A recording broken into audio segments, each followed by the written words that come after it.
Ladies and gentlemen, dear guests, dear participants, dear speakers, my name is Linnar, Viik, and I will take the floor today in the afternoon session as a moderator of the session, and that session is dedicated to the tutorial 2 of e-Estonia, having the focus on what took place in Estonia during the last 20 years, and mostly focusing to the last 10 years of the progress on the field of information society and e-government, two phenomena very much hand in hand.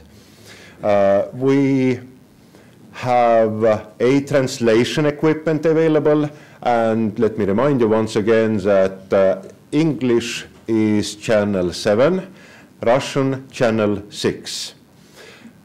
We will have, after each presentation, session for questions and answers, so that you will have fresh memories to respond immediately. And please, those who have questions, raise your hand well visibly. We have microphones in the room to use for the questions. Please introduce yourself so that also the audience out there in the webcast will hear about who you are, what is your question, and we'll do our best to be in time with this session. And without further ado, I would like to give a floor first to Mr. Aivar Rahno, the man who is already more than 10 years, I presume, been running on the weekly basis not only the Estonian government cabinet meeting sessions, which have been more than 10 years now being held fully electronically, no papers at all, but also being responsible for getting together all the information needed for functioning the cabinet meeting and the state secretary's information systems around the Estonian government. Please, Aivar, the floor is yours.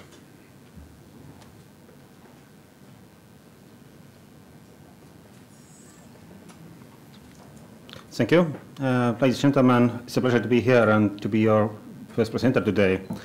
As it was said, my name is Aivar Rahno, and I'm in charge of Cabinet Secretariat in our government office. And indeed, I'm in charge of preparing and arranging the government meetings. And that also includes taking care of several information systems that we have to support the Council of Ministers' decision-making. And notably, the most important and best known of those is the e-Cabinet. And that's what I'm going to talk to you about. This is a regular picture which opens to you if you come to our cabinet meeting. It usually takes place every Thursday morning. The ministers come in, they open their computers, and everything they need for decision making is there. Yeah, you can see some paper on the table also, but there is not much of it, I can assure. E-Cabinet is something we are very proud of, and it's definitely an information system which is already quite old and has been in use for a long time. It was first used in August 2000 when our cabinet moved to current premises where it resides, and indeed it has been used for more than 11 years by now. It was procured by the government office and provided by 4 Estonian IT companies. It was actually prepared very fast. From the first idea of having something like that to the first meeting where e-Cabinet was used, it took approximately 3 months, perhaps a bit more. But definitely the information system is not anymore what it was those days. We keep on adding new features there approximately once a year. And from a very simple information system, we have reached a quite complex one by now. So e-Cabinet is an information system which is used for first preparing the sessions of a government. And we use it for sharing documents and information with ministries, between ministries, and also from cabinet office to the ministries. Also, it is used in several preparatory meetings, namely before the government convenes. There are several meetings where the Secretaries General of Ministries and also ministers and advisors and many other people discuss the items submitted for decision making and clarify all the problems which are there and prepare the final decisions taken by the government. And also, the same system is used for keeping a digital archive of all relevant documents. The system has been there for 11 years, as I said, and we already have a very long history of all decisions taken and all the documents used for decision making.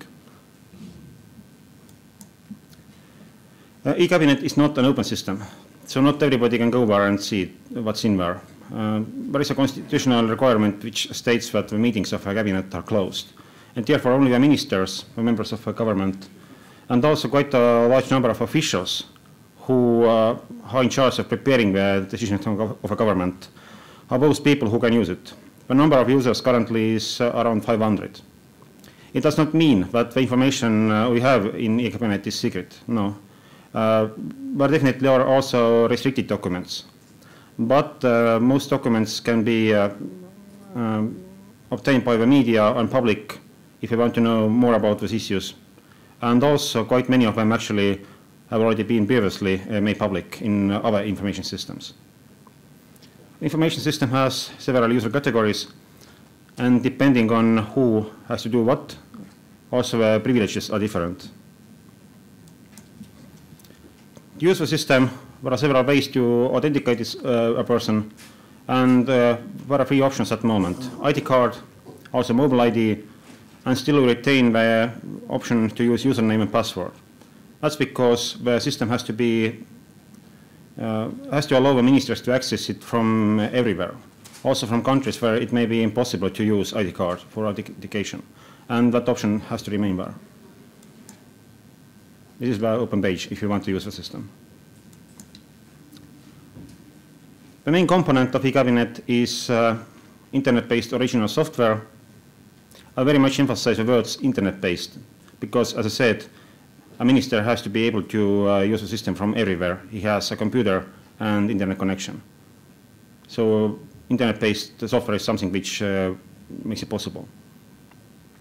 On the hardware side, there are of course the servers, and for security purposes, of course, there are duplicates. Also, we have provided in the government palace 2 meeting rooms with full computer support for cabinet meetings. Of course, it is possible for ministers to walk in with laptop computers or iPads and use those. But if they don't take those instruments with them, there are always laptop computers in our meeting rooms they can use. And also the officials of government office use those. Also, there is an audio system which makes it possible to improve sound in the hall and also to make digital recording if needed. And there is also a presentation system for PowerPoint and other presentations. What a minister can do in e-Cabinet? Very simple things, actually. He can find the information he needs for decision making. Session agendas, individual agenda items, all kinds of documents under those items, and there is, as I said, digital archive since year 2000. So also all past decisions, past drafts and other documents are there for ministers to use. Ministers can read those documents, also summaries, decisions taken. What is very important is that a minister can mark his or her position on each agenda item already long before the meeting of a government. We call it sometimes pre-voting or pre-session voting. And he can also add comments there. And that is something where we get a lot of value from.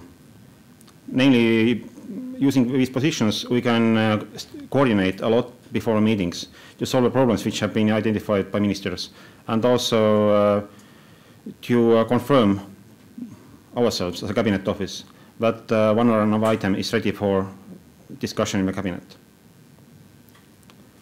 And finally, the ministers also can digitally sign documents in that information system, which is a quite new option, actually. The structure of e-Cabinet is very simple, and sometimes people indeed wonder why it is so simple.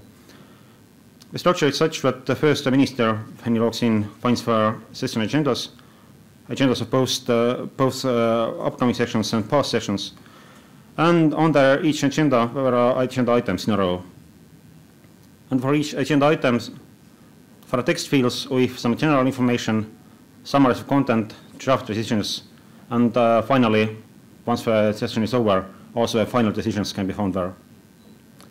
And also, under each agenda items, there is a package of documents, different kinds of documents, drafts, memoranda, letters, links to databases, whatever is needed for decision making. And there is no limit for document formats. All kind of document formats can be used for. Most documents are public, some are restricted. Indeed, it seems as just a paperback in the internet with some additional options. For a minister, indeed, the structure is very simple. At the same time, I must say, for us officials who run the system, there are also many complex sides which we have to take care of, but not the ministers. The ministers also can find in that information system information on which ministers are present, which are absent, and if they are absent, also information on where they are when they will return and who is substituting for an absent minister at the moment. So basically, just a list of agendas before a minister, and behind each agenda, list of agenda items, and for each agenda item, summary and meta information and the package of documents. Not much about the structure of a system. I definitely should explain why we once decided to have a system like that, namely what problems we had which caused us to introduce e-cabinet. Linnar, our moderator, was there at the time, and he definitely can add some comments from his point of view why it was necessary. But from us, from a government officer's perspective, also from a minister's perspective, there are different problems we had to address. Those days, 11 years ago, we still used paper documents, and there were several problems. First of all, the movement of information was very slow. The documents were circulated, all kinds of additions, corrections, new versions were circulated, and it took time before a document reached from a ministry to us, and from us to other ministries again. We just lost valuable time of ministers. Also, occasionally, documents got disorganized because of all those additional supplements, additions, new versions, corrections, additional letters, which were shipped to ministries all the time. Indeed, the documents got messed up, and occasionally there were cases where in a cabinet meeting, all ministers did not understand which version of a draft was currently discussed. And we had to do something to address that problem. I must add that basically the first idea of having something like e-cabinet was to just show on big screens the exact version of a document which was currently discussed. And from that first idea, we reached quite soon to the idea of having an information system instead. The problem was that government meetings were definitely too long. They used to last 4 to 5 hours, and definitely it was too much for ministers. And we had to do something to shorten that time. And that was because most agenda items were discussed. There was very little preparation, very little coordination before the meetings. So soon after we had introduced e-cabinet, many things changed. The movement of information is very fast. If we post documents in e-cabinet, basically everybody gets the same information at the same time. And it's the latest information, and it's the correct one. Documents and other information is very well organized there. A cabinet office does it for ministers. There is no risk that anything can be messed up. Government meetings are definitely much shorter. They nowadays last up to 30 minutes. The shortest one has been 2.5.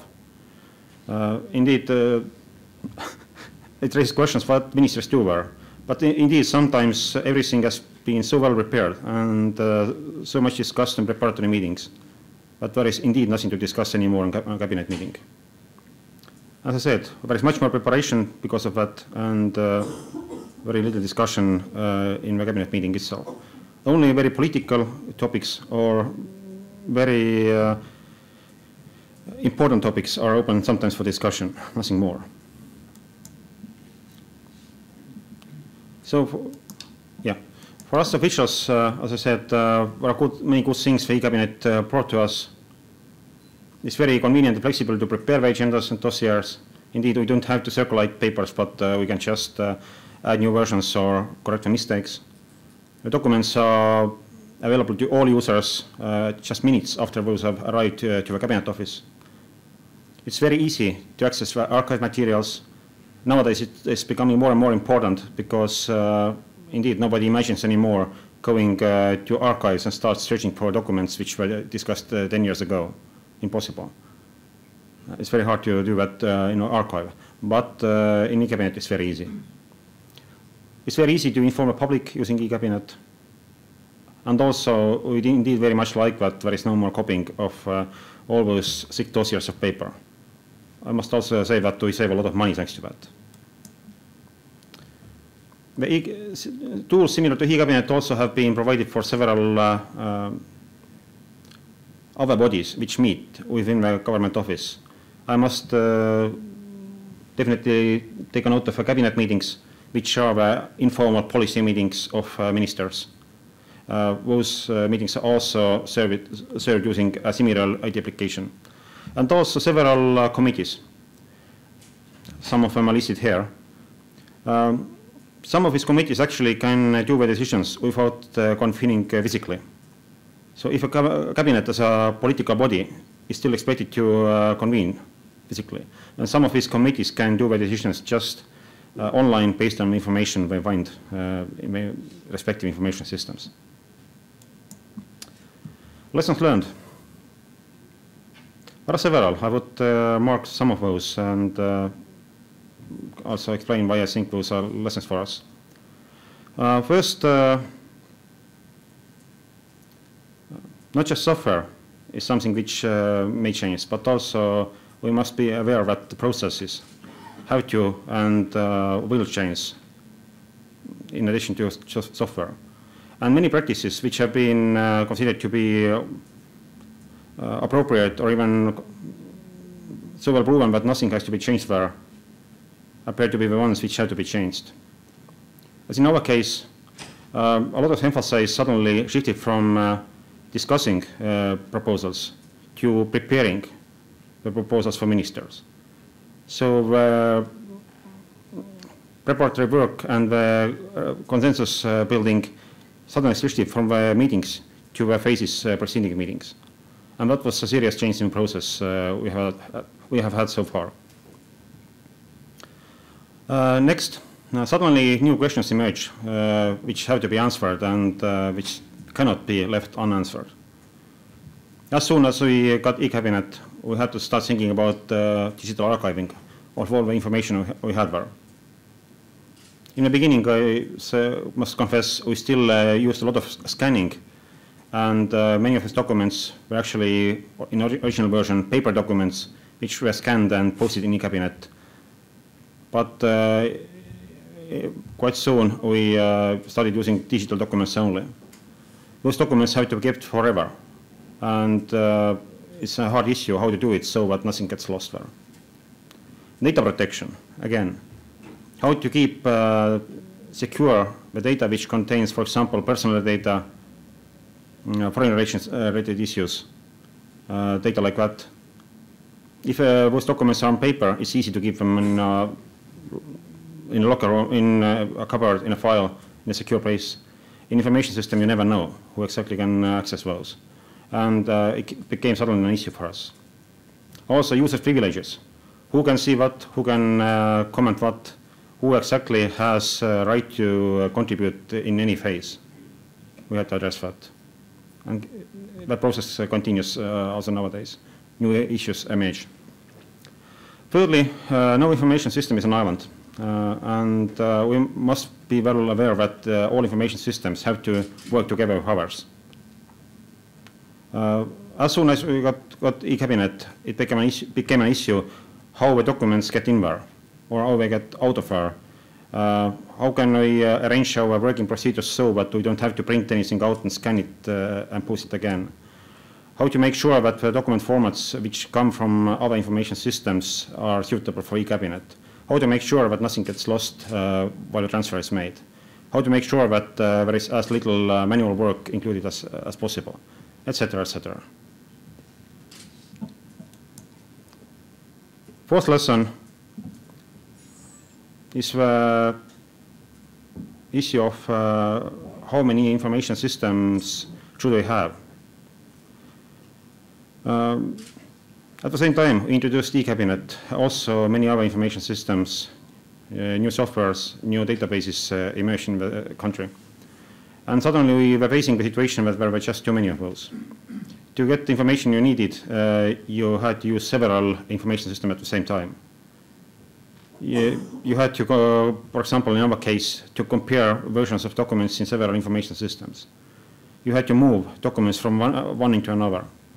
And the interaction between those information systems soon became quite a major issue.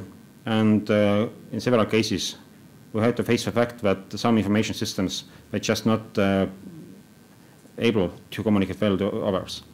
So we had to start working on that issue, and we still do. This lesson, keep it simple.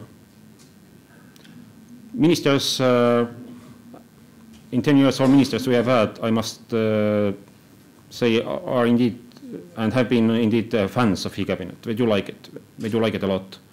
And one of the facts they like it is that information is presented there and organized there so that it is indeed very easy to use the system. It's very simple. The ministers have other things to do than to search for information in a database. They have to develop policy, they have to run the country. And to do that, they have to have tools which are indeed very simple for them to use. The same, of course, applies to any other information system. It has to be as user-friendly, as simple as possible. And the final lesson I would highlight is indeed the influence of visible success stories to the general theme of e-governance. E-cabinet in our practice definitely has been a success story. It has been very visible, and it has been as a role model for many other information systems worldwide, as much as you know. But it also has been a catalyst to develop further the entire e-government in Estonia. If the ministers do, everybody should. If a government works with computers, all civil servants are expected to. No exceptions. And indeed, something like that has to be always present to refer to and to indeed to say that it's fair. It works. Let's do something like that also. If you want to know more about the e-cabinet itself, then there are some slides in Estonian, English, and Russian on the website of our government. If you use that link, you can access the English version. And of course, you're more than welcome to send any comments, any questions you have to me in the future. Thank you, and I'm ready to answer your questions if you have any. Thank you, Aivar, so much. I bet we have hands raising out soon. At least I would like to know that 2.5 minutes cabinet session. Is it official also the Guinness record book? We hope no. But the state secretary should take care of submitting that also to the Guinness record book of the shortest cabinet meeting on the planet Earth. Another question, well, what I wanted to know, now that system has served more than 1,000 sessions together with the cabinet sessions. Has it been up and running always? Yes, with one exception. Once we had a case where we had the major power failure, and then that particular system did not work. And how quickly did you switch over to analog cabinet meeting? In fact, in that particular case, we switched to the special website which is used by government's press office to brief media about the upcoming agenda items and the content of the drafts, and we used that one instead. Okay. But of course, we have learned a lot from that failure, and it won't happen anymore. Questions from the audience. We have Mike also in the backside. You mentioned that the agenda of the cabinet is open and visible. How come and how? What does it mean? Can I know what cabinet is going to have in agenda next week? Yeah, of course. How much information about that is visible? Mm-hmm. As I said, e-cabinet itself is a closed system, but based on the information we have there, we send out a lot of a number of press releases and also summaries of all items to be discussed in the upcoming government meetings. So indeed, if you as a citizen want to know what the government will discuss in 2 days in a meeting, you can just go to our website and check out what we have there. We provide briefings on absolutely everything the government is going to discuss. And then how much time will it take for the system to publish the decisions of the cabinet? Mm-hmm. In the system itself, a decision is published for officials only approximately a second after it has been adopted. And the media gets a briefing usually in a minute after the adoption of each decision. And also there is more detailed briefing after the end of the cabinet meeting. So roughly 1 minute after the decision is made, it's public because the media is not some sort of special feature, but it's a public information, yes? Yeah, sure. In a few minutes time, you can already find the information what was just decided in our major news portals while the cabinet meeting still goes on. Now, anybody having questions around it, please let me help you with microphone. Georgia. These final decisions, meeting minutes, digitally signed or not? The minutes are digitally signed. And so it is, how it happens? From one person, many persons only? Mm-hmm. If you ask specifically about the minutes, when those require 2 signatures, and those are presented first to the cabinet secretary for signing, and after that it moves to the Prime Minister's computer, who signs it there. The same is done with our regulations. They are signed by the cabinet secretary first. When a minister gets the text in his computer, usually during a cabinet session, he signs it digitally, and finally the Prime Minister is the one to have his signature. It's automatic. Thank you. Yes, please. Estonian, I'm from Higher School of Economics, Moscow. My question is about who can access, who exactly has access to the system except for the ministers? What are the level of civil servants, and how is this access control organized? Mm-hmm. It is accessed by quite a number of civil servants and ministries.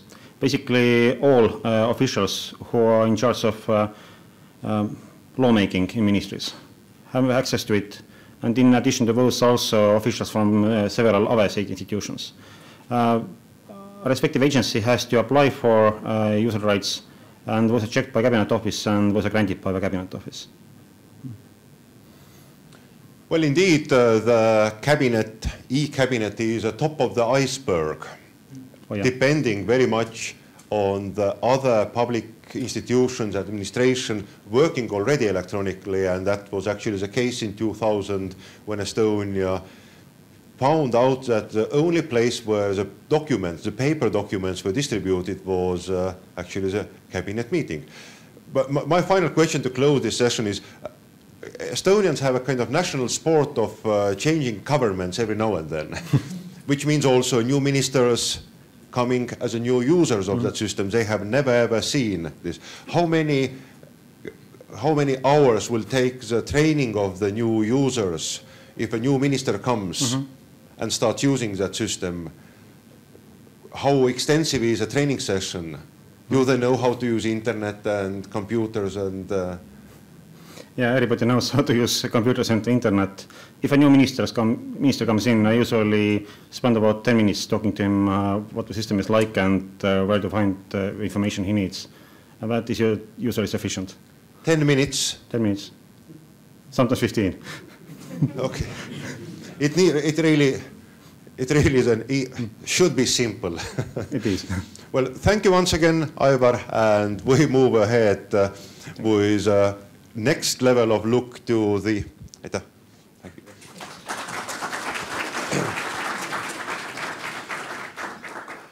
And we move ahead to another, I would say, an output of a milestone which was also started up a bit more than 10 years ago, the interconnection of different public administrative databases and information systems in Estonia. And I'm very glad to give a floor to Andrus Aaslaid, representative from the Ministry of Economic Affairs and Communication. And Andrus also served, at least for a time, as an advisor to ministry in the e-government and information society issues, correct? Yes. Please, the floor is yours. This is correct, and I also have one slide to present, because when I figured out that this thing is here, I might as well use it for speaking. Well, anyway, my name is Andrus Aaslaid, and like Linnar said, I've been involved quite a lot with Estonian e-government affairs. I'm very glad to present something which is sort of the backbone of Estonian e-government for the past 11 years for now. It's also a little bit nervous situation because there is a large number of people in this audience who have been developing this system, have been working daily basis and running daily basis this system, so I better get it straight and right what I'm speaking about. But fortunately, I've been lucky enough to grow up with that one as well. So we started with first e-government systems basically probably somewhere in 1995. Actually, in 1993 and 1994, banks started to experiment with electronic banking, and it was sort of getting people used to the idea that there is a possibility to do your very personal and intimate things using the computer, namely moving your money around.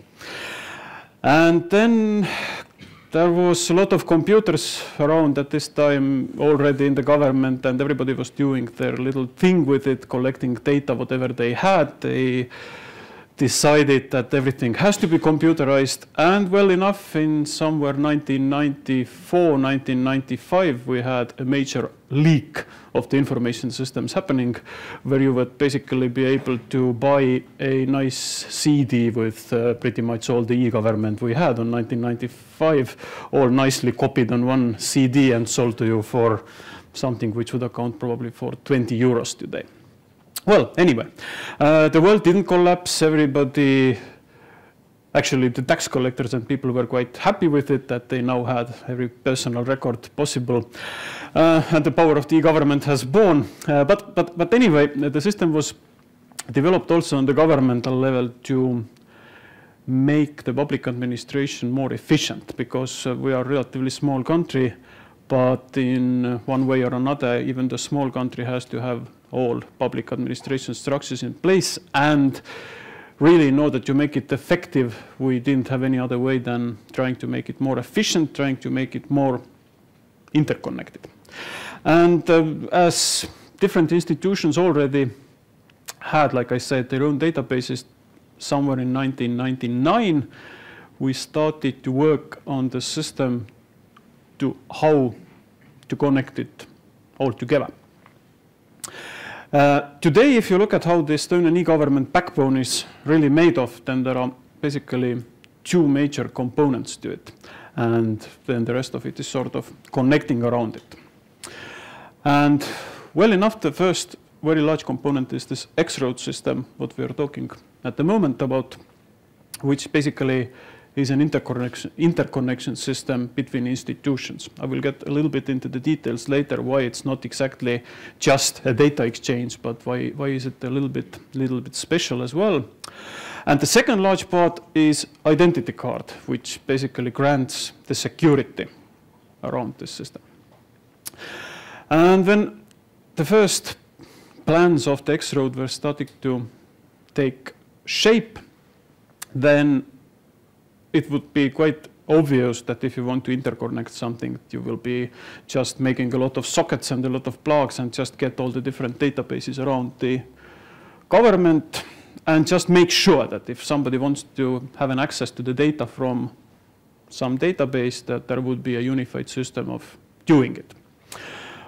Which is, there's nothing wrong with that idea, and this is basically how most of the data exchange is taking place in a planet Earth. But the difference now, and what we started to do differently, was that as we've just had this major outbreak of the data, we wanted to make it a little bit more secure than just having the connections, because the threat of creating a universal portal, you can access all the data in the world, or in Estonia in that case, is just the risk what is sooner or later will backfire, and then sooner or later you will find out that most of your data has now been copied, public or private.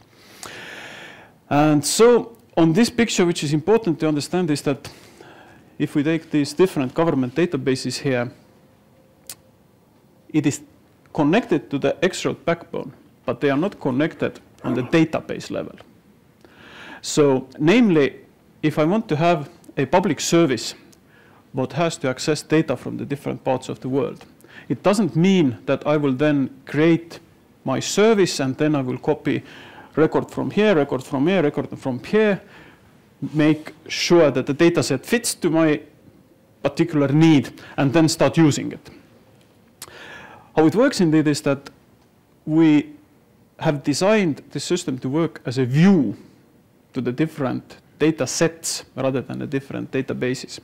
And what that means is that if somebody starts to create a service and if somebody starts to create a sort of new public whatever web service there would be, or public administration service, or whoever or whatever has to access the data, the first thing to do is to compose a certain set of requests what X-Road has to provide to that particular service.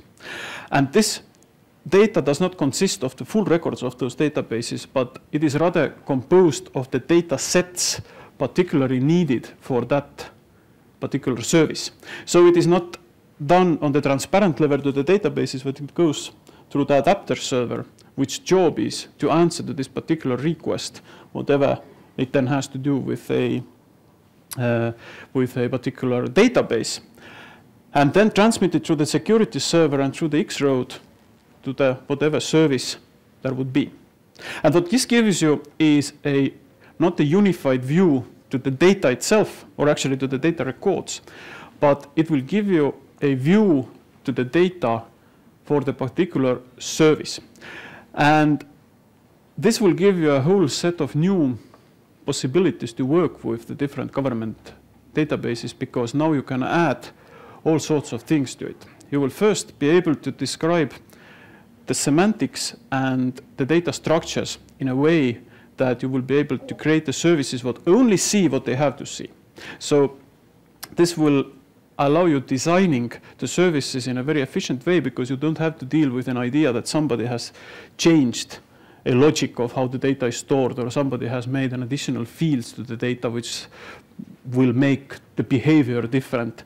Because in the administrative systems here, we have already described the semantic of the particular data set. And that can't change, or actually it can change, but then you have to change it here, which is a very painful task for everybody. Normally it's not needed. Normally you just can iteratively do new things if you want to change something. But as it described in a management interface, you don't have to worry that those guys will even replace the database system, or these guys will replace the idea how the data is processed, because as long as the semantics is there, as long as the descriptors are the same, your overall architecture works and is not compromised. So that's the main difference of this system. It is not a link to the records. It's a link to the particular data set all over this backbone. And so a little bit going around what is on this picture, it is actually meant to be making it more clear, but often I find this confusing to people, but it's not actually as bad as it looks in the first place. This is here, all the public administration database is connected to this X-Road. And it's a pretty standard method. Whatever database they have, whatever local management interface they have here for the producing data into that database, it is connected through the adapter server and through the security server to the backbone. Now, whatever is happening on these two layers is managed on the central administrative system, which takes care of pretty much these guys here have to be actually, these two guys here have to be totally aware of anything connected here. And they will keep the record of the semantics, they will keep track of the models of the data, and they will also start from some point taking care of the public administration semantics, which is more important even, because now you will also be able to include not only the data and the data descriptors, but also the public service descriptors related to that particular data record happening here. The large part is the ID card and mobile ID, and what this does is that it grants the security level here. And the basic concept is that nothing on that backbone travels open. It is always signed by somebody. We don't have such thing as an institutional certificate at the moment, but we do have the personal certificates of the public servants So basically everything you query here should have somebody's identity card attached to it. And the idea is that it will pretty much help to minimize abuse of the system, because people are curious, public servants are curious, and if you don't track the usage of the data, it sooner or later will be not abused in a bad manner, but it will just be abused out of the curiosity. And the good example is that when we didn't track the usage, then there was a quite heavy number of records accessed from the police, different police departments, which dropped radically after the tracking was made public. So today, pretty much the databases are accessed the way that the citizen, if he has a doubt that his data might have been abused, or he wants to just take a look who has been accessing his data, he will be able to check, and if there are access records what citizen doesn't particularly feel that should be there, that there has been just a random policeman accessing my data with no particular reason, he can make a query about what was the reason for that particular access, and there better be a good reason, then otherwise the clerk who did make an access gets in trouble. So authentication and traceability and the view to the data sets rather than to the full data. And this is pretty much what the X-Road is about. It's not just a pipe, but it's a little bit smarter pipe that gives you exactly what you need and what you have to find out there. This block here is our own interfaces, what we made for the public, actually what we made for the citizen, which are run by the government. So there are, when these services are mostly run by the different ministries and different public administrations or institutions. This part here is run by the Minister of Economic Affairs, which actually is responsible for getting this whole centralized structure together. And we have been trying to make a minimum set of the sort of the generic views for the citizen available here, where you can find what data government has about you. You can have an access to the all possible databases here to figure out what is your personal data. So basically you will be able to do the full query from all the databases, seeing what comes up if your name is entered. Well, not 100%, but to a large extent. And then there are public servant and enterprise sort of views to that, which will then work on the different data sets. So this is pretty much how it's put together. It's designed in 2000, so the world has obviously moved on. We have been making this, or actually enhanced it during all these years. But there are still a couple of lessons that when somebody starts to implement something like that today, what are the things what are better kept in mind right from the beginning. The first and foremost lesson is that when we did that, we totally underestimated the need for actually mapping the public administration processes at the same time we map data. We sort of took the existing processes, we took the existing data, just squeezed it on here, made the descriptors here, how it would look like, but the processes itself were actually not being that carefully evaluated. This is the work we now have to do, and I'm not saying that it's something wrong that we do it now, but if you start with it, then you probably have to redesign and actually pay attention to that if you have to redesign the data paths, how the data is created, where it's used, and pay attention to that at the very early phase of the project. Saves you a lot of trouble that you will. Well, sooner or later you will find out that you have redundant data which is copied over 3 databases, and if you're lucky, it's the same data. If you're not lucky, then it's the same data which is presented in a little bit different manner. For example, we had serious problems with addresses, because everybody wanted to keep track of the person's address, because some of them have a juridical address, some of them have address where the mail is delivered, some of them have address where people actually lives, somebody has address where he runs away if he doesn't want to be accessed. So there are different institutions having different addresses and everybody claiming that my address is either juridically correct or factually correct or postally correct. And also it's presented in a different way, that the actual road name can be described. You will be surprised in how many different ways, so that there is practically no way of matching this data either without going through the serious semantics analysis of all this, mostly done by hand at the end of the day. So you will get into those problems, but don't underestimate them. The second thing is that we've developed a very nice and secure and very efficient way of producing the data. This is the public administration data factory. This is where the public administration happens, and this is where the data is held. But because of that very same security, because that very same authentication, because of those guys only giving access to these who absolutely have to have it, it is not a very efficient system of publishing data. It is not at all the good system if the random iPhone developer comes to you and says that I want to do a nice application that has all the records of the people having trucks in the country. Not at all, because there will be a lot of questions asked. This iPhone developer doesn't want to do anything to deal with about. He doesn't want to implement security servers. He doesn't want to work with descriptors. He needs a particular data set.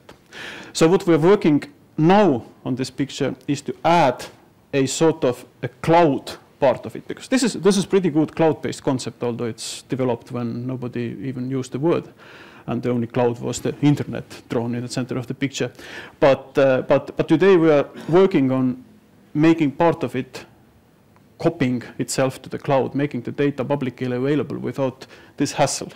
And you should do it, because otherwise you have to scale everything here up and up and up as much as the services require, and that will be an endless battle. And as this whole thing is really, really complicated to scale partially or fully or whatever, it would be nice if you could make a copy out of it to someplace else, and this someplace else can be scaled up and down as needed.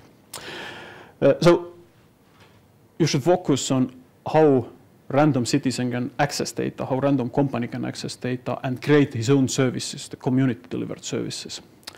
And the last thing is that, or third thing, is that although this picture here contains also the public sector, private sector companies, which use the data from the X-Road, we have found that now when the e-government stuff is more or less working, there is a need to integrate private sector more and more.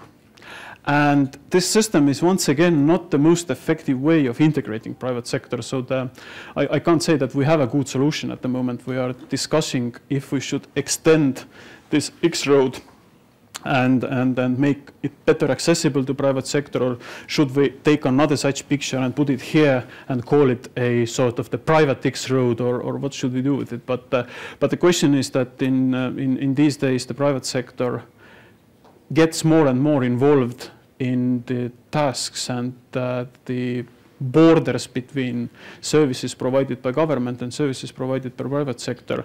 They are getting a little bit fuzzy. So you have to come up with also the measures how private sector can route their data over it, and how you can do it more effectively. The clock is showing 0 to me, so this is probably as much as I should talk. Well, Andrus, thank you so much for taking together the kind of challenges we have had over the last 10 years, the practicalities we have been implementing. And the first disclaimer is that if anybody has further questions, further technical questions, further issues around it, I bet our Estonian IT demo center people over the back corner can always help you. And as Andrus also said, there are many people present in this room who were part of developing the overall infrastructure, who can respond to your questions in further detail. Andrus, thank you very much. Can you rise up? Andrus, thank you very much for explaining the overall architecture and the need for why we did it once. I would like to ask one area, the present use of private sector. What we see over there are the big companies, the energy, telecom, banks. And still in many countries, the same energy, telecom, banking sector are having their own, not connected with the public administration, their own certification and data interchange infrastructure and services. What would you think, what was the reason behind why in Estonia the private sector also embraced the public key infrastructure and started to trust the certificates of Estonian government?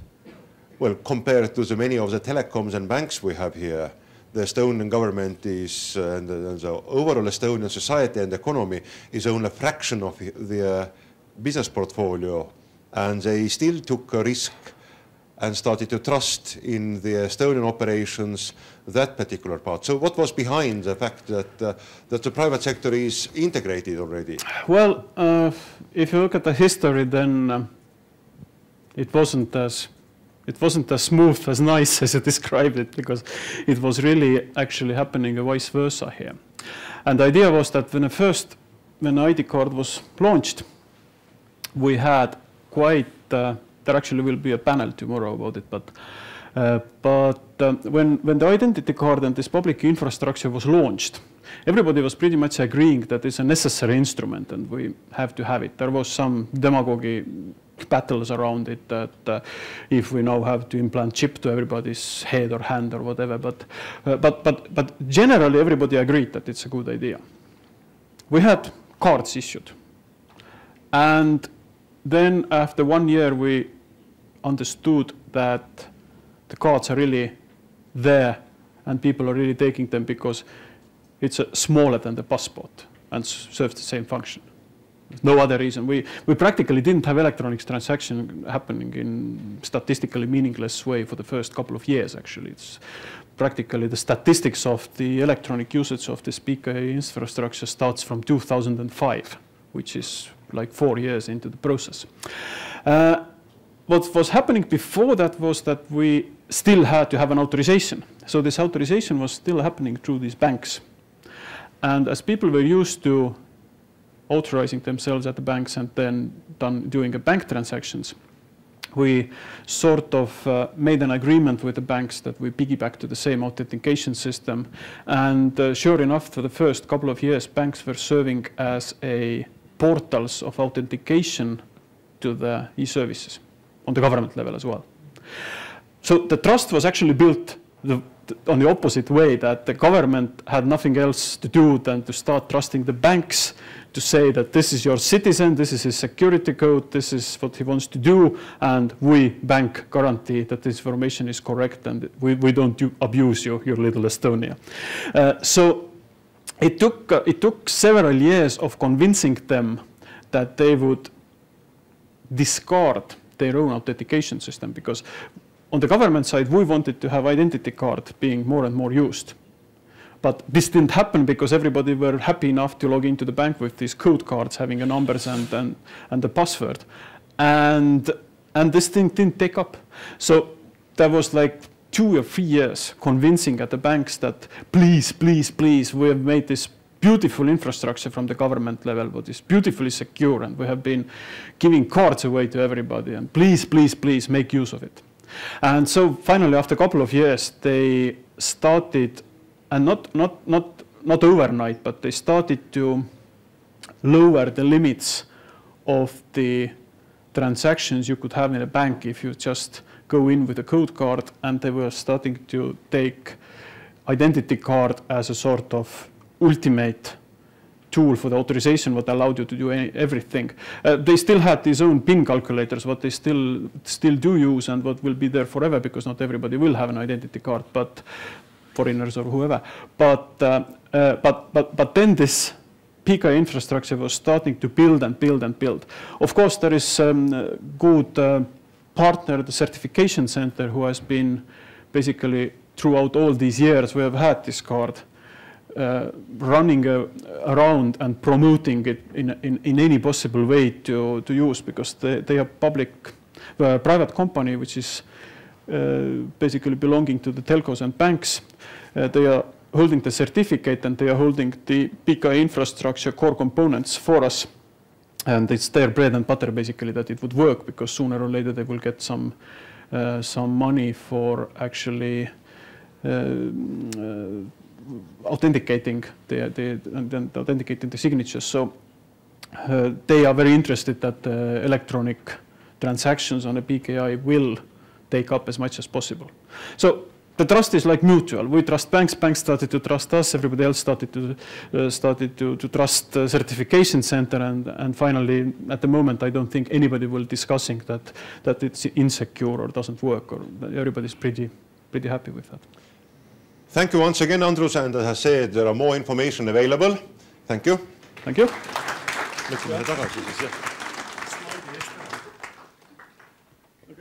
And well, the beauty, as also Andrus described, is in the eyes of the viewer, of course, and there are many opportunities to view what the government is offering to me.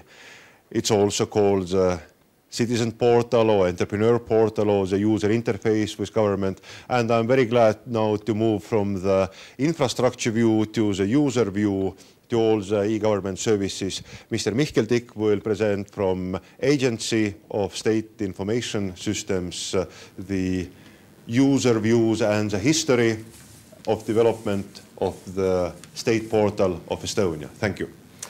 Thank you, Linnar. As Linnar said, I'm Mihkel. I'm working for Estonian Information Systems Authority, and I'm currently responsible for launching the next version of portal. So that's why I'm supposed to be the right person to tell you about what we've learned so far. Topics are easy. I'm going to talk about past and what's happening today, what we learned so far, and what we are planning in the future.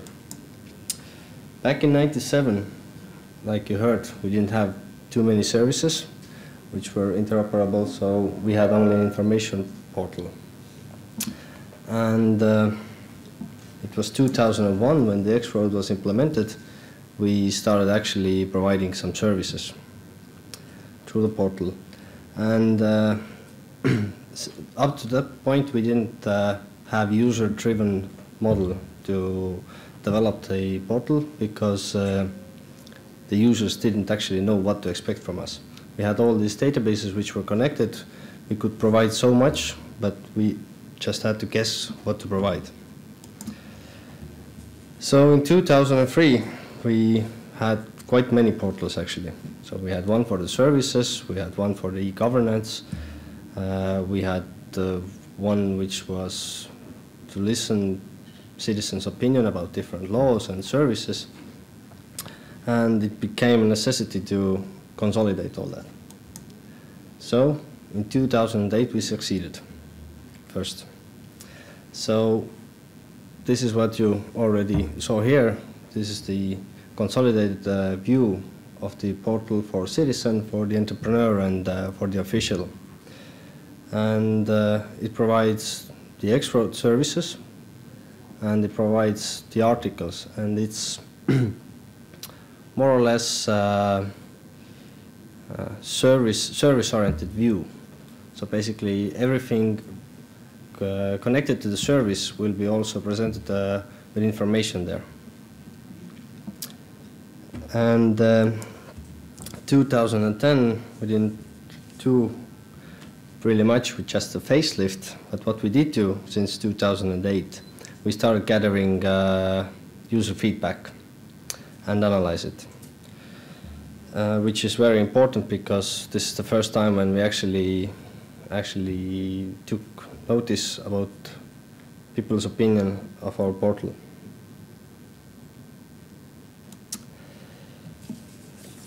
Where we are right now, we have 250 plus services, which include the X-Road services and also different electronic forms to send information to different institutions. We have 900 plus articles which are connected to these services. We support 3 languages, Estonian, English, and Russian. Not in all views. The official's view is only in Estonian. We have on average 8,000 visits a day. It has been up to 25,000 this year at least. We have unique authenticated visitors, over 500,000, which makes 44% of the population have actually signed in with different authentication means into portal, which is quite good. And this year, I would say 60% of the visits we have are using actually services and have been authenticated. You can see the numbers. The lessons we have learned. First of all, the users. Like I said, it's a user-driven portal, and we are providing them the service and the article and the entire circle of communicating with the state. But at the same time, we are listening to them through the service desk, through the media, and also in the Facebook, and providing new services according to their feedback. The other very important thing is the standards. Like the X-Road is based on standards, which has helped us to provide the services. I've seen many other countries are still having difficulties and struggling with providing services which are connecting different competent authorities. The third point I would mention are the resources. Don't underestimate your portal if you're going to do it. I know some countries who have only 2 people working for the portal, and there is no portal actually. They have only website. And in Estonia, I would say 11 persons are working on daily basis, full time with this project, and it's not enough, I would say. Technology. Use open technology. Use common technology. Use something that is widespread. We used something earlier that wasn't so widespread, so we faced up with the difficulty of having with outsourcing, because there were not enough programmers to provide us the programming work we needed. Only 5% of Estonian programmers even know this language, and I'm not sure how many of them are competent enough to provide the service for us.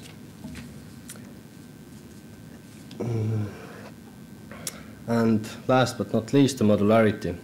As Aivar mentioned, this X-Road is an independent system, and the view is also independent. So if we want to provide services not only in the state portal, we can do so because it's modular enough. We don't have to hard code different services into the portal, which is very important if we want to update the portal view or the user experience there, the navigation systems, and we don't have to rewrite the services also.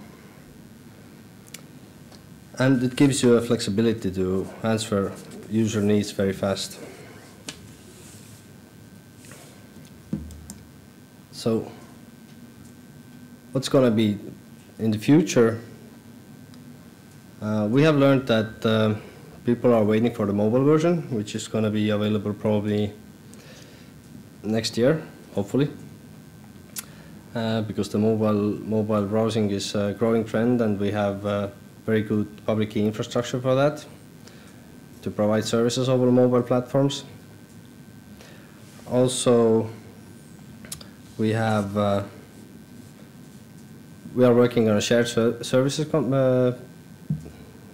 side. So basically, you can provide services not only in government portals, but you can provide the services in specific portals. Like if we talk about, I don't know, there are baby-related portals. We can provide some kind of services there regarding to the health insurance of baby or something like that, or kindergarten services.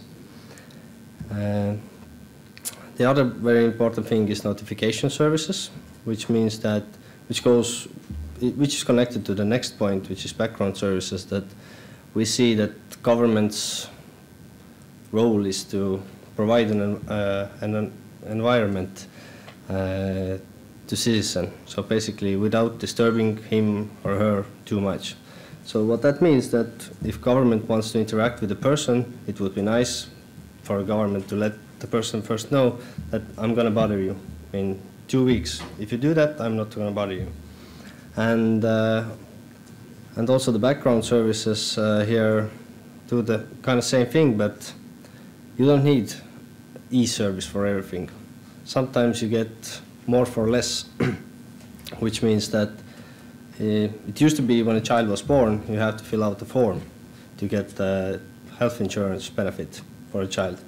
Right now, when the child is born, it's done automatically, which saves a lot of trouble for citizen and is good for the child and for the country also. Point of single contact, which comes from EU.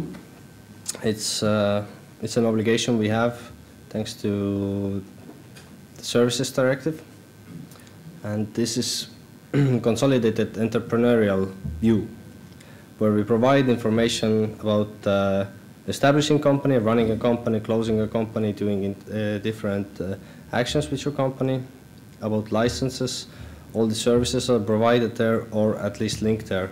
We are not actually providing all the services which is regarded to entrepreneurs.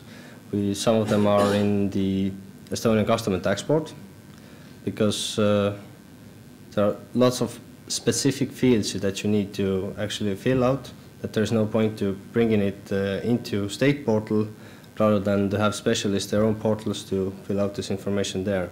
And also business register is a separate portal for the same reason, that we provide some essential information, whether you have some kind of obligations towards tax, revenue and customs board or tax board, or you have some applications to be filed for the business register, but we don't exactly provide the services.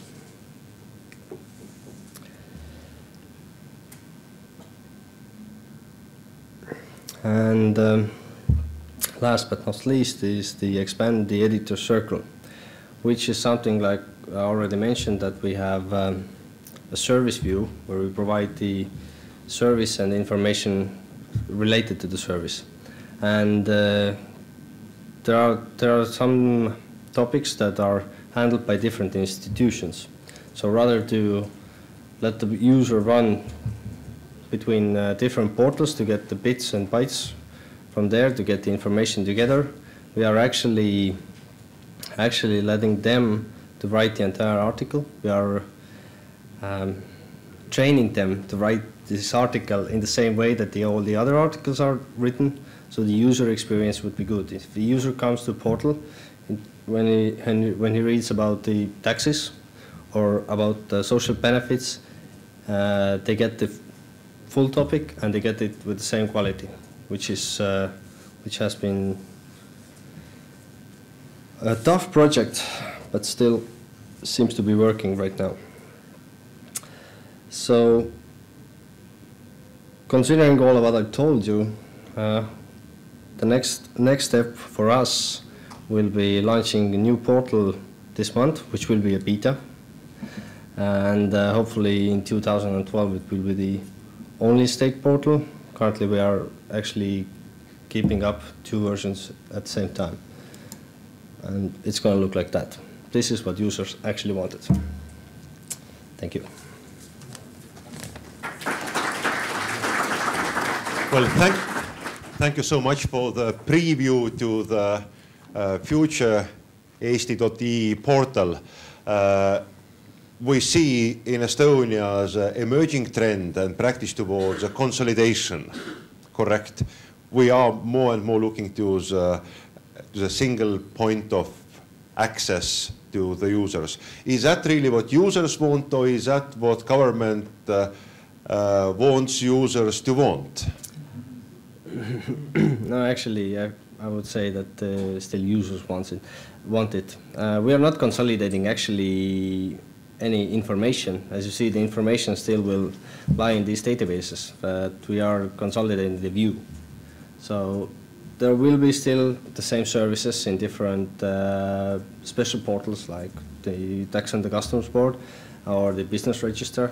We are just providing the more popular services in our portal and also linking them to the next portal. So if we take, for an example, this single point of contact, then we will help the entrepreneur from EU come here to get all the information necessary to situate the company, and we will send them with data to the next portal, so they can use the data already there. So the interoperability works so well, so it doesn't actually affect. The topic of the user interface and how many access points government should provide people with is, of course, as old as the internet and the e-governance has been. So at least for the last 10 years, it has been always a hot topic. Mihkel presented the kind of Estonian roadmap at the present. And of course, if you have more questions again, please feel free to contact and grab him during this conference. Thank you once again.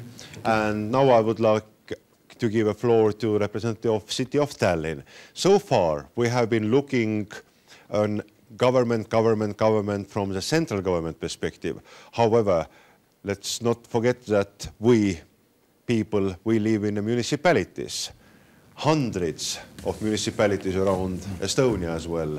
And the vast majority of what happens to me happens within that one particular municipality where I live. And it's a big issue probably how to interconnect the municipal information system with the central information systems, how central government and local government are interoperating, and where to find the capacity, both financial as well as the intellectual capacity, really to address the challenges of e-governments in the municipality if all you have, for example, in many cases is less than 1,000 inhabitants in your municipality, only 10 people working at your municipality, budget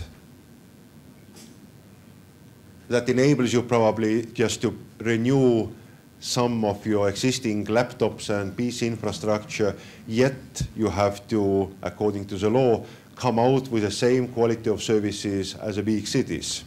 So those are out of many big challenges we have. But I would like to give a floor to Toomas, Sepp, City of Tallinn, long-time city secretary. Please, the floor is yours.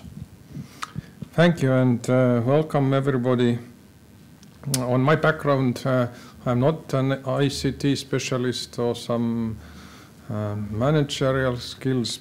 I am a lawyer, but suddenly I jumped into this work, and now for the last 20 years I have been in administrative business. So, but that's it. About ICT issues, some couple of years ago only I felt that if I'm not going to this world, I will be soon out of service. Not only in public sector, I think even in private sector, and maybe even quicker. Anyway, I think it's very important what I understood, that it's you have to find a common language between the ICT people and the political leaders, administrative leaders, but also between them and process leaders, because good ICT projects, what we have run, they were run by the process side, not by the ICT side. It's so simple to say your ICT boss that let's make this register, or let's do this one. That's not a way. You can't sell this product to your process side people and you fail. And today I'm not going to tell about the Tallinn city government and city council session information systems and document management systems, which are also so nice. We are proud of them. Everybody who like to hear about this more, we are open to you on Thursday, and we have a special session in our Tallinn city hall, so you are welcome there. Somewhere you have to register it, I think. I don't tell you where, but somewhere. What I'm telling you here, it's only about our all city government sessions are in website. You can see our government sessions materials 1 day before meeting starts. Already all projects in our website opened. And from the city council side, this all information is opened, even committee protocols, voting results, members' information, whatever. And it's also online broadcasts. You can see them later on.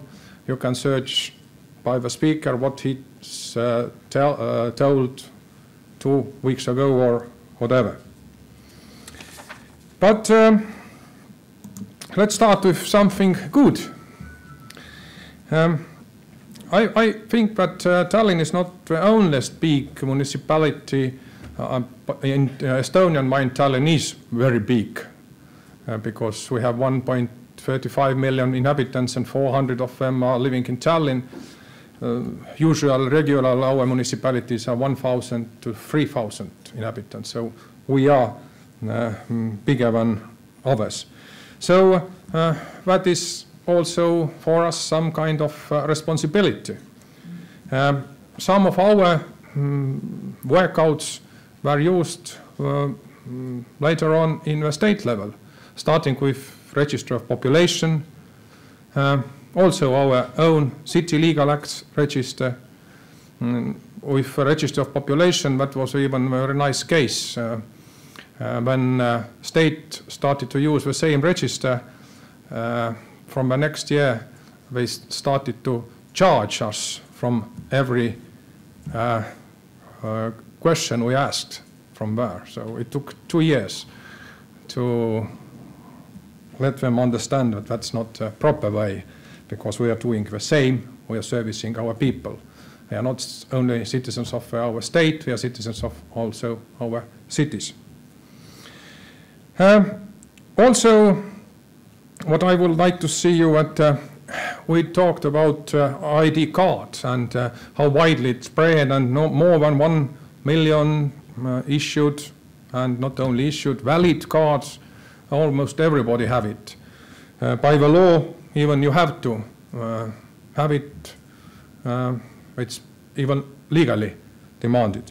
But how it's spread, it's also, some people need some good reason to have ID card. Nevertheless, in the law it's written, you have to have it. And one of the reasons was actually Tallinn ID ticket in public transportation. It's virtual ticket, and you see in 2004, from the 1st of January 2004, we started with ID ticket. We pronounced it in 2003, and this jump of ID card users, this is, I will say, also because of we made a product to the people what they needed, and they got cheaper ticket and monthly cards when they used to buy this ID ticket. That simple it is. And also this all X Road project what was just introduced to you, and this ID card infrastructure, also very good legislation what we have. It's also very important. But what we are proud of, it's our people's trust on ICT issues. And I think this is one of the key factors.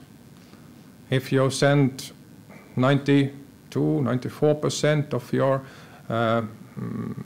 tax declarations via internet, if you're making 90-something% of your money transactions via internet, if you're voting via internet, what else you can't do?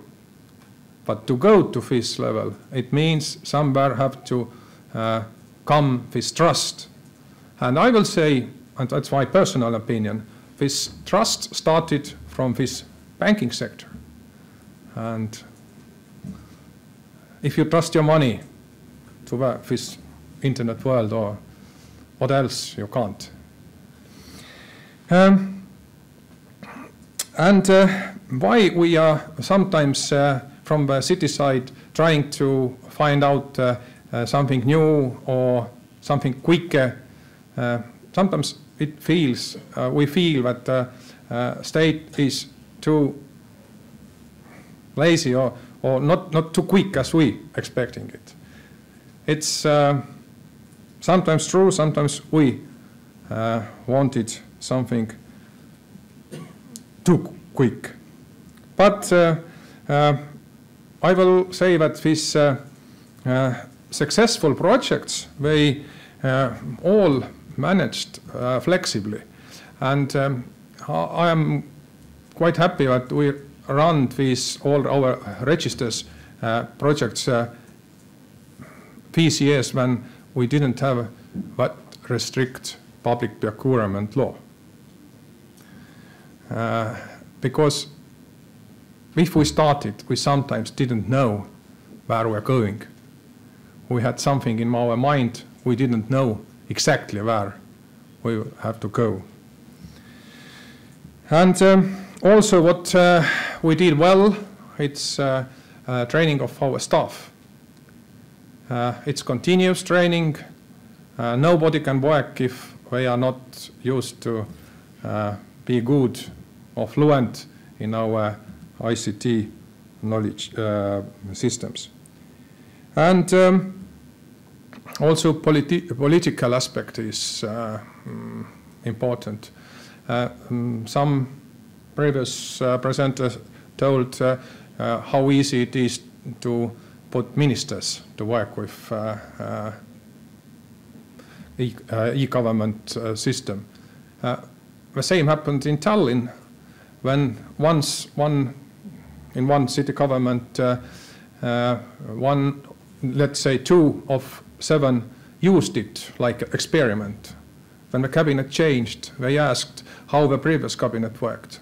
I said, they worked in computers, at least some of them. Are you better? Or they said, of course, we can use it. And that's now like a habit. Nobody asking any more of these questions.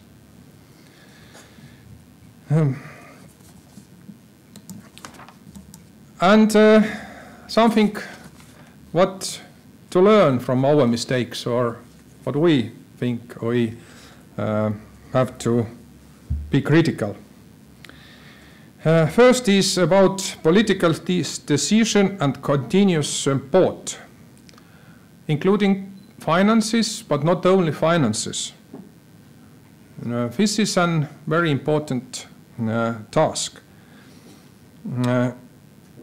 To be honest, how much our citizens care who provides the services. They care about the services. Is it governmental, is it municipal, or some private company who provides the services? They don't care. And they care about to have a good service. In our ICT budget, money is important. You can't avoid this part of presentation. But this is important in 2 ways. First of all, sometimes it's easier to ask money for development. But if you like to add for the next year budget something also to keep or manage the new systems, like to have some more additional money to that side, that's critical. Because somehow people thinking that it's you can manage. And there you have to make very bad choices to cut some security or aspects or provide some standards of service. And this is bad thing.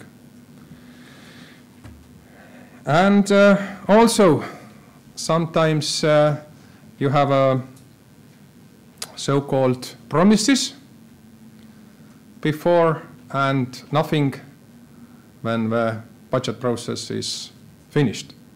So when you have trouble. What we learned from other countries and other cities, we coping quite a lot with Helsinki people and in various fields.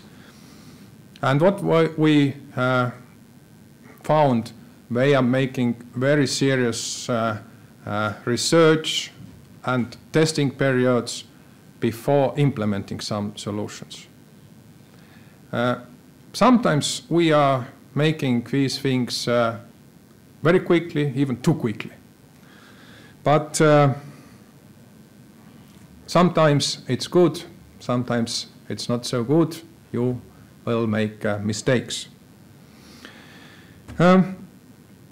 What is also important if we are setting a target, you have to feel and understand how this new system is influenced by other systems what are already working. Sometimes we're trying to find out bicycle already founded. So it's also a problem. And what we also sometimes forgetting, it's if you're making some register, for example, in our city council legal acts management system, we started already in 2001, but every 2 years we is inspecting what have to be changed, and we are changing it because time is going and this is have to be done. Cooperation with between different levels. You know, in our city we have our departments. They are like small kingdoms. Everybody tries to keep some information for themselves. And how to avoid this?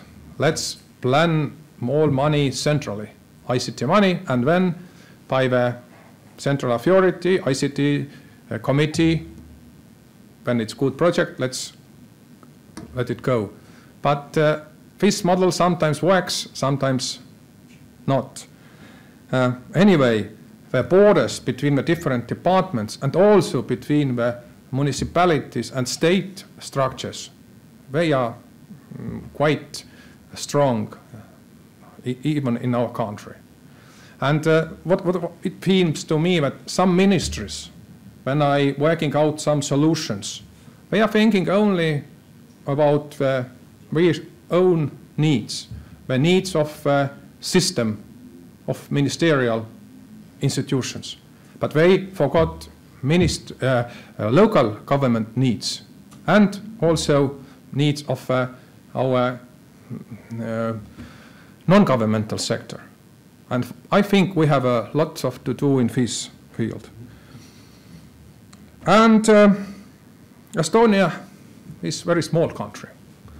And when we started to work out our e-services, and I'm going to speak with this, about this in Wednesday session, we discovered that workouts and to keeping these systems are sometimes too expensive. Because lack of clients, that's our problem. And we tried to make e-ticket to our zoo, to our cultural institutions.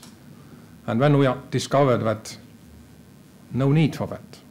And then you have to be strong to say yourself, you are wrong, you have to change it, you have to do it in a more simple way. But we can, of course, be partners to develop these services for others. And with that perspective, I am finishing my presentation. Thank you.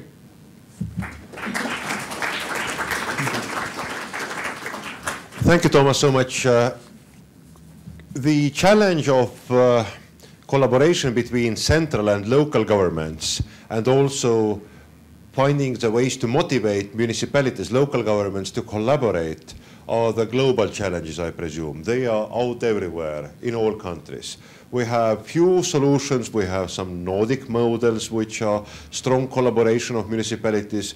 We even have witnessed that the collaboration of number of the municipalities has driven out into a big telecommunication companies nowadays and big IT companies which have been started up as a collaboration between the different municipalities. How do you see or foresee the collaboration in a small country like Estonia to take place into the next level? I think if this is a question about public money, because it's one money, nevertheless, who collects it or who use it. If we have, for example, 242 municipalities in Estonia, each of them have to somehow get a new document management system. 242 public procurement processes. I don't know how many solutions. And who is one? Who wants? Not the public sector, not public money. So a couple of years ago, we started with an initiative to work out centrally via European money, support and ministerial help, some common solutions. But some of municipalities will use it. And today we are in a phase that we are using in some municipalities these workouts. It's going slowly because everywhere are own, like I say, small kingdom barriers, but somehow we have to work with this. Thank you so much. And as Toomas already mentioned, there will be a special dedicated and hosted by City of Tallinn session, and Toomas also will speak on Wednesday on a separate session. Yeah, in Wednesday there will be especially of our e-services project what we are now managing. And in Thursday we are very happy to host you in our city government hall. There will be an explanation of our systems. Thank you. Thank you once again.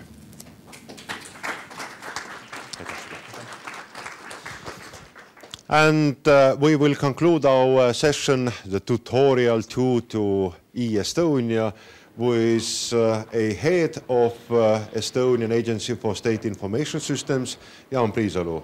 Please, Jaan, the floor is yours. Hello. And I have the pleasure to talk to you, and I would talk you about 3 stories. The cybersecurity actually is quite a long story here, and it contains many different things. And Linnar actually asked to make it short and talk about 3 points in what is good and what is bad. And so I divided it differently, and so I chose 3 things about what I will talk, and then I will think what went wrong and what is good. And we can also see there that all the problems are actually the possibilities to enhance something. So first thing, digital signatures, and why I'm not actually. The story actually starts from the before even the Estonian Republic was created. This knowledge of the cybersecurity here have started to gather in the Institute of Cybernetics, and so many of the people who are in this field working, they are also have been working there. And the first topic that I will cover will be these digital signatures, and why not so much of the ID card is that ID card is a visible thing there. But for me, actually, the most important achievement was the agreement of the procedure how this digital signature actually works. So all this kind of stuff that belongs to it. And somewhere, Kaidi is there. Kaidi was one actually participant, one lawyer who actually gathered those different things together. And there was a lot of discussions. Those discussions started and at 94 in the Institute of Cybernetica. And also people discussed the things like why there must be the time stamping, why you have to fix the time in the systems where you have the digital signatures.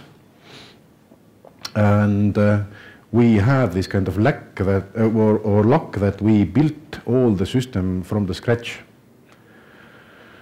And those X-Road and ID card, they actually belong together because there was one story in another country actually where people were talking about implementing the ID card, and the opponents of it actually said that Estonians, they actually must have the big security problem.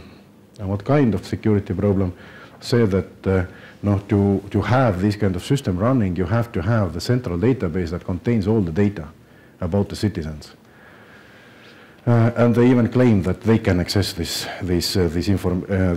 database. Actually, it's not true. The X-Road, actually, what is here, it allows actually to distribute this data into the different authorities and keep this segregation of the data producing and data consumption. So it actually enhanced the security of the system by dividing the rules and by adding there also the secure logging mechanism. This traceability is really strong.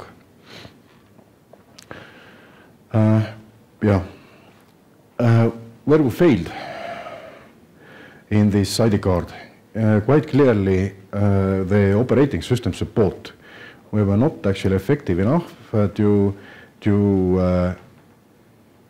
build this kind of working relationship with Microsoft and Apple, and with Apple it's not still possible. With Microsoft it's much better because they have started to use the smart card inside their company and they know what the beast is. But with Apple it's still actually bad. In the next OS they will actually discontinue again the hooks on top of what we actually built our systems, our drivers. And the same thing is happening in the different ID card systems also. The next biggest thing what I know actually that is one system is common access card in the DoD. There is about 5 million cards, and it's in America where also the Apple lives, and still in the Lion upgrade actually it doesn't work. So I don't know actually what we have to do there. Most probably actually make some comparison of the people actually who are using those smart cards and build some kind of strong messaging system in the way that those guys actually finally understand the message, that they shouldn't actually fuss around with this, with the support of the certificates. And the other thing where we actually should do better is supporting with the solution providers. These kind of platforms, what we have either on the web or somewhere else, actually, we should actually provide a little bit better support there, standardize it, and it's good now that we're talking with those people. And I hope that they will also form the community so they can actually help each other. So ID card is working very well, but there are actually still possibilities to improve it. 2007, we had our 2007 event actually for the security itself was very good. It was the big test. So we actually understood what is working there and what is not. So I thank actually those people who organized it.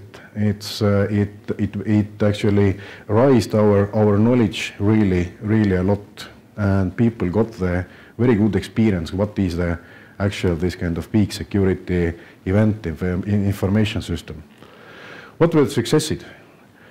Response was effective. Actually, we kept our systems running, and we actually cleaned this mess that was around in the networks, and also the network of people actually worked. So CERT was just established 1 year ago before that, but from the other side, actually, where we failed was actually communicated with this community. So this community worked by themselves, helped each other, and CERT was actually picking just on the most important stuff, actually, what were the most important system, where was coordinating the response on those. And quite clearly, actually, this communication to the world, actually, this was also quite a success, actually, that people actually understood in the world. We were afraid that we will be actually run over by the propaganda machine of our opponent, but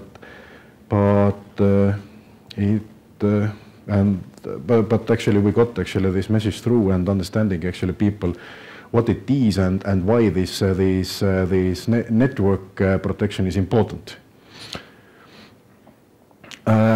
Out of this knowledge that CERT actually became the bottleneck, we came out with this kind of conclusion that hierarchies don't work in the coordination.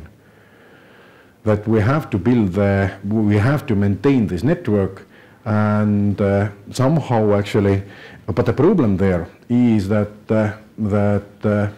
governments are institutions. And institutions are actually not suitable, not very well in communicating with the networks. So actually out of that came also the idea to establish the Cyber Defense League, to create some kind of institution for this network actually to represent it. The other failure what we had was, again, because of the lack of the resources, we had this reporting problem, that we simply didn't have the time actually to write the stuff down. So no, what we're doing there is actually to improve it in the later stages, and that's why also when people actually are talking about the stories, what happened in 2007, then there is a lot of different views, and there is not actually this kind of definitive final report. And what we're doing there is trying again to automate. We will not get more people, definitely. Euro. Maybe people think that Euro is not actually a security or ICT system, but it actually is. I was working before this, actually taking this position. I was working in the bank, and their change to the Euro actually touches all the systems what we have. Basically, you don't have the system where you don't have to implement the changes. So if you consider that there are about 1,200 SLAs or bigger systems or something, then no, it means that you have actually go over all those systems and change at the same time. So this process actually of changing to the Euro starts, the actual process, converting process, starts 3 days before and ends 3 days after the actual event. And you have to match this in this night. Actually, you have to match actually two events very precisely where you promised. What we did there was actually took some knowledge about organizing the military operations, tried actually exercised it, planned it, and executed it, and the final result is that nobody noticed. Nobody noticed the IT side, so it was actually a success. And the other success in this Euro story is that after completing this changeover to the Euro, I would estimate that our security posture or security position as the nation haven't been as good in 700 years. Why 700? Because 700 years is the history, what we know, what was written down. So we are in the best position in this whole history what we have. where we failed. But to achieve this euro, actually, all the focus actually went to the achieving this euro, and all the things we cut actually were good, including also the security thought cuts. In 2008, actually, when we did our security strategy that listened those lessons learned from the 2007, we definitely were on the edge. And I would argue that also this, when I'm talking to the people, then this thinking is still on the edge. But the world is developing, and we actually should move along and should invest there constantly. So this kind of hole, what was 2 years old actually, because this financial crisis and focusing in the euro, this actually affected this kind of age where we are in this security thinking. So that was my 3 stories. Thank you. Thank you so much, Jaan. Thank you. Your background goes to the private sector. Well, if we described here, in that system you have been around in the banks. I was in the banks. And now we are running this and this. Yes, and those are your operations. Yeah. How do you see, number of the analysts have said the most critical success factor to any e-government success is a private-public partnership. And we have heard it and heard it and heard it, and it's already starting to, we have heard it so much that it started to hurt. Why it doesn't work, or what is your catch question? The catch question is very simple. What is needed to open up the meaning of the private-public partnership? Is it that you outsource a lot? Is it an early stage planning?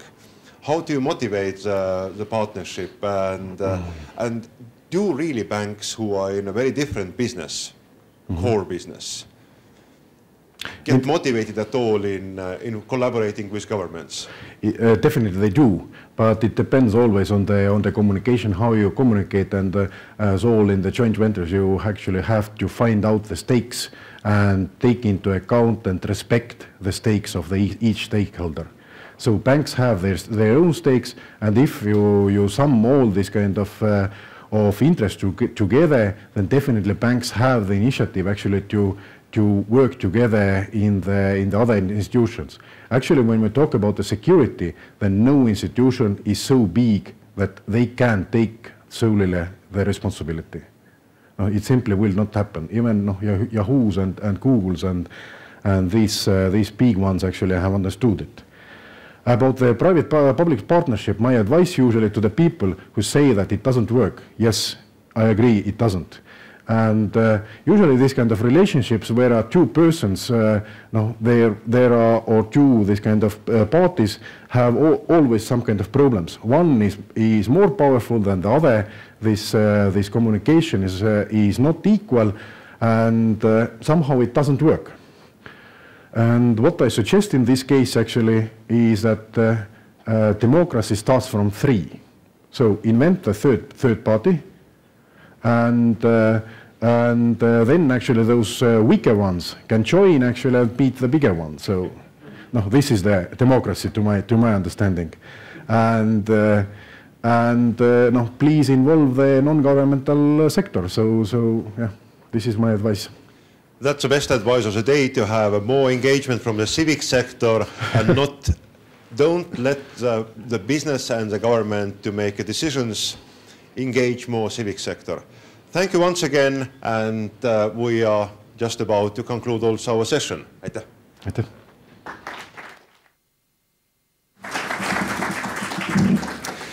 Well, ladies and gentlemen, well, only thing between you and the coffee break is me with my concluding words. I don't want to feel too much stress about that, so let me be very short.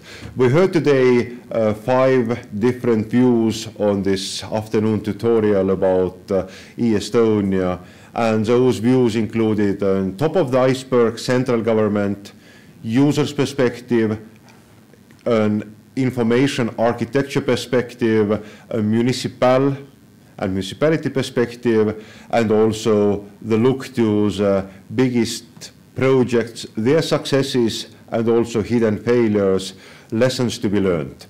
When we were setting up this tutorial session today for this afternoon, we especially wanted not to have it structured up as something which talks only about the successes and the glories. My personal opinion is that we never learn from success. We learn only from the failure. This is the only way to become better, to learn something and try a different way. So we try to be also as open, as honest, and I call you also up. Take the coffee break, take this conference, and take failing and talking about the failures openly, as quickly and as early stage as possible as a main practice. Share not only the good practices and success stories, but share also what went wrong.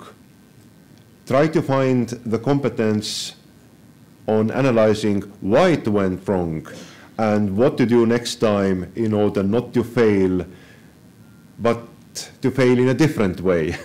Thank you once again. I hope you enjoyed, and the coffee break is all yours.